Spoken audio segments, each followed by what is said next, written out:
बेहद खास मेहमान संघ विचारक पूर्व सांसद राकेश सिन्हा जी इस समय मौजूद हैं। राकेश जी, बहुत स्वागत आपका एबीपी न्यूज में। सर, एक तरफ संघ को दिल्ली में नया दफ्तर मिलने जा रहा है जिसके उद्घाटन की आज घड़ी है, और साथ ही साथ 26 साल का सत्ता का सूखा बीजेपी का दिल्ली में खत्म भी हो। राकेश जी, मुझे सुन पा रहे हैं आप? जी, मैं सुन रहा हूँ।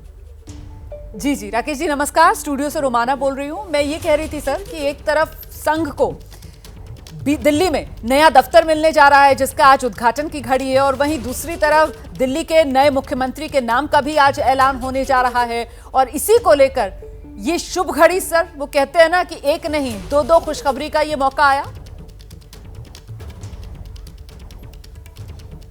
देखिए, वास्तव में राष्ट्रीय स्वयंसेवक संघ का जो विस्तार हुआ है पूरे देश में, यह जो दफ्तर या जो इसका कार्यालय मिलने जा रहा है, जो संघ ने अपना कार्यालय बनाया है, यह दुनिया के सबसे बड़े एक ऐसे गैर राजनीतिक संगठन का कार्यालय है जिसकी पहुंच सिर्फ भारत के कश्मीर से कन्याकुमारी ही तक नहीं, बल्कि केनिया जैसे देश में, Africa, Latin America, Europe, America के सभी देशों में संघ की शाखाएं विभिन्न नामों से लगती हैं।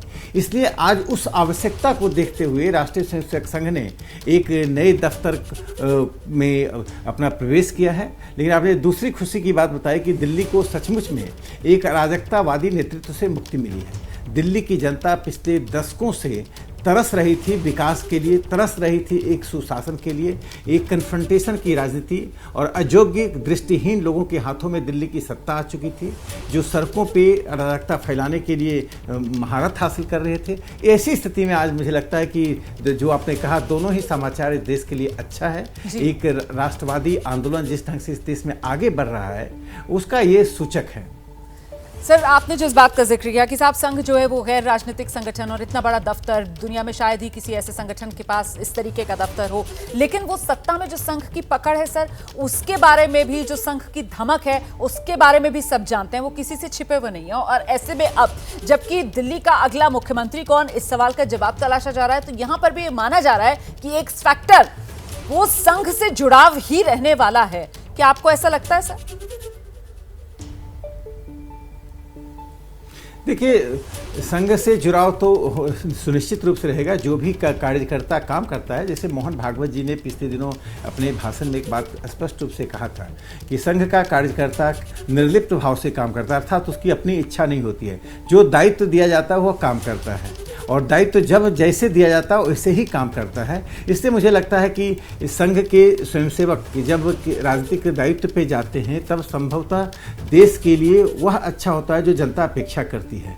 इससे मुझे लगता है कि दिल्ली में जो भी मुख्यमंत्री बनेगा, उनका संघ से जुड़ाव तो होना सुनिश्चित है। और भारतीय जनता पार्टी के अधिकांश सदस्य संघ पृष्ठभूमि के हैं, जो बाद में भी आए, उनका संघ से जुड़ाव हुआ है। इसलिए मेरा मानना है कि राष्ट्रीय स्वयंसेवक संघ एक गैर राजनीतिक संगठन के रूप में काम करता है, ये जमीन पर काम करता है। इससे संघ का कार्य राजनीति से अधिक लोग देखते नहीं हैं। वनवासी क्षेत्रों में संघ का जितना विस्तार से काम हुआ है, देश का कोई ऐसा वनवासी क्षेत्र नहीं है या आदिवासी इलाका नहीं है जो वन में रहने वाले लोग नहीं है जहां संघ का कार्य नहीं चल रहा है। और सबसे रोमाना जी बता दूं कि इस देश में जो कार्य सरकार नहीं कर पाती है, जहां तक सरकारें नहीं पहुंच पाई, वहाँ संघ पहुंचा है। एकल विद्यालय इसका एक उदाहरण है। ऐसे क्षेत्रों में स्कूल खोले गए, इसकी संख्या 75,000 से अधिक है एकल विद्यालय। और संघ का लगभग 2.25 लाख सेवा का प्रोजेक्ट मतलब हेल्थ सेंटर है, सेवा का प्रोजेक्ट मतलब शिक्षा का सेंटर है, सिलाई का सेंटर है।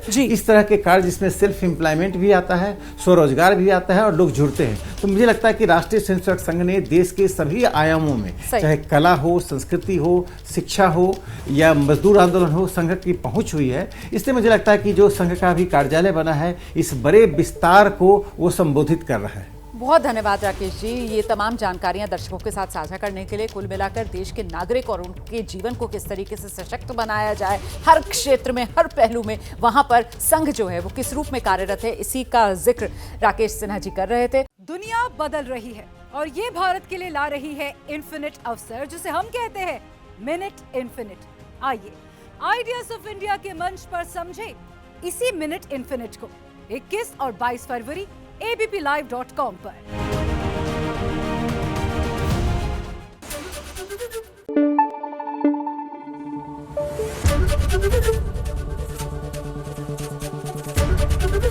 एबीपी न्यूज आपको रखे आगे।